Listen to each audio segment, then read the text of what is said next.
Hey guys, it's Hadar and this is the Accents Way. Today I'm going to answer a question that I get asked a lot. How to pronounce the S suffix, the S that we add to words. Okay, is it an S? Is it a Z? Is it something completely different that we don't know about? So let's clarify this whole thing. Now we use the S suffix in three different cases. One, when we use the plural form. A boy, boys. A car, cars. A cat, cats. Okay? The second option is when we want to indicate possession. All right, so when you add the apostrophe S, right, and then you say the boy's shirt, the girl's house, the cat's tail. And then we also add the S suffix to verbs when we use the present simple tense. So, for example, walks, hears, plays, and we do this when the subject is either he, she, or it. Third person singular. You want to think about it as if it's a singular person that is not you or me. Okay, it's not someone in this room. So he, she, or it. When we talk about he, she, or it, we usually add an S to the verb when we use the present simple tense. So now let's understand how to pronounce those S's. Because listen to how I say it. When I say cat, cats, that's an S. Sleep, she sleeps in late on the weekends. Sleeps, that's an S. Things, that's a Z.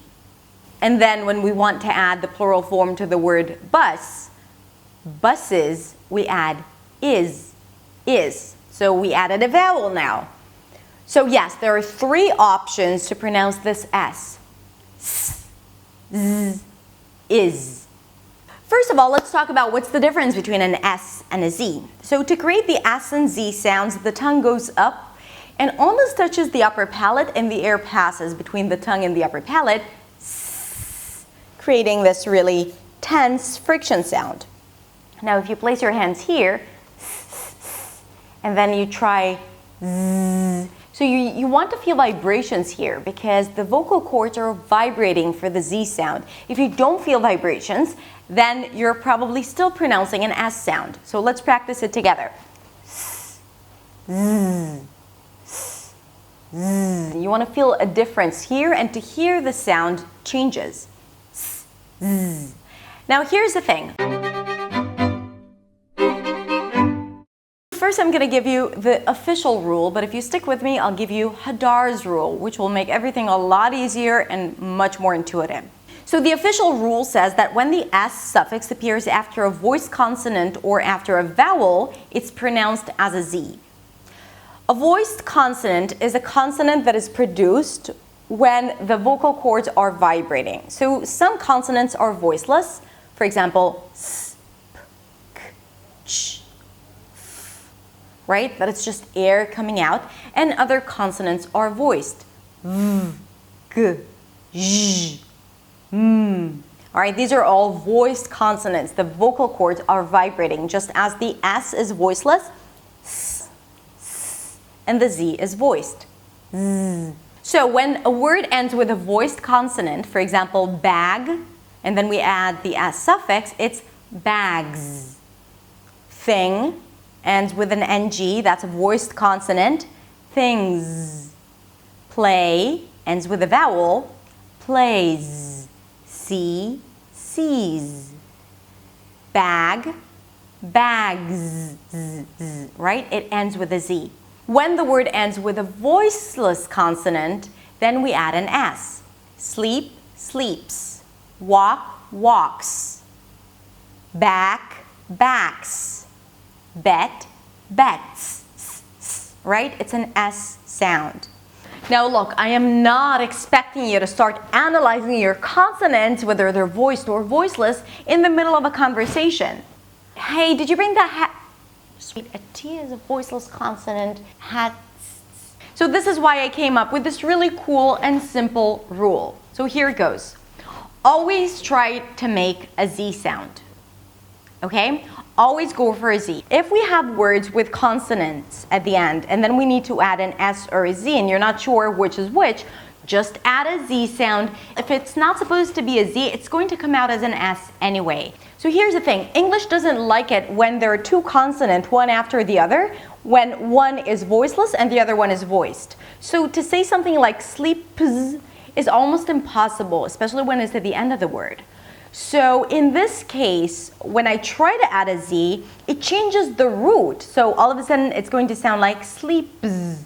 The P is going to sound like a B because one sound affects the other. So English wants it to be two consonants with the same voicing quality, either two voiceless consonants or two voiced consonants. So if I add a Z sound, it'll turn the previous consonant to a voiced consonant. Sleep, sleeps.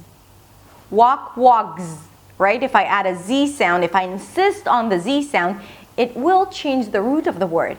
And that's not good. We don't want to change the root. The suffix is less important. So what the mouth does and the brain does is just change the voicing quality of the S suffix. So instead of making it a Z sound, it's going to sound like an S.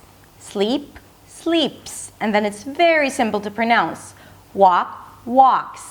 Hate, hates. Lack, lacks. Now sometimes it's impossible to pronounce an S or a Z.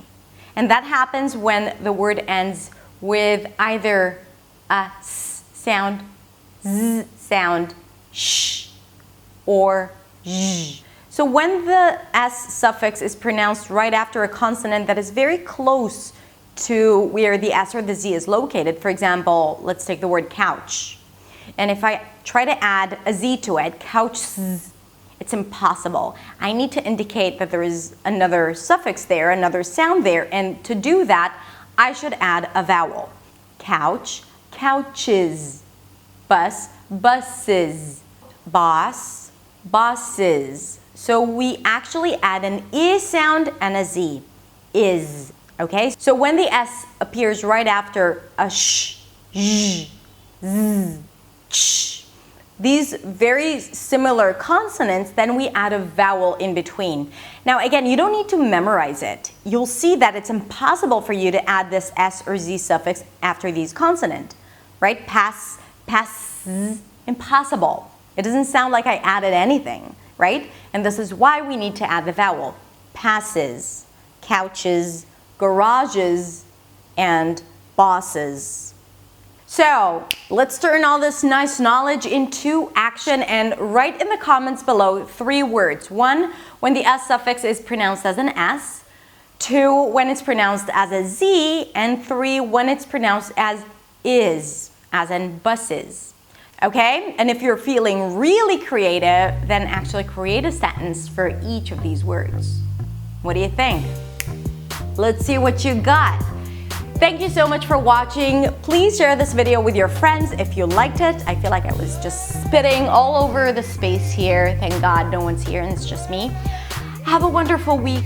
Don't forget to subscribe and I'll see you next week in the next video. Bye.